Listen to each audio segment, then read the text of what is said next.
உங்களுக்கு ஒரு வீடியோவில் நான் உங்களுக்கு சொல்லியிருப்பேன், இந்த கம்பு, சோளம், வேறு புண்ணாக்கு ப்ளஸ்ஸு இந்த கேழ்வரகு இதெல்லாம் சொல்லியிருப்பேன்.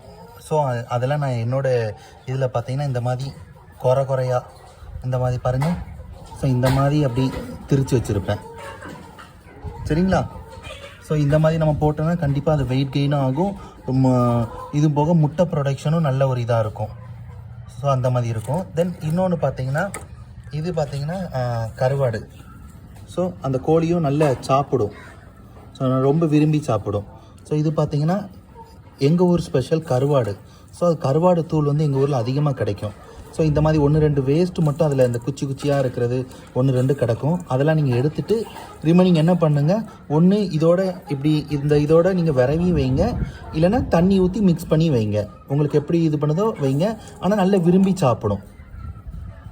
ஸோ இதை நான் என்னோடய கோழிகளுக்கு நான் கொடுத்துட்ருக்குறேன்.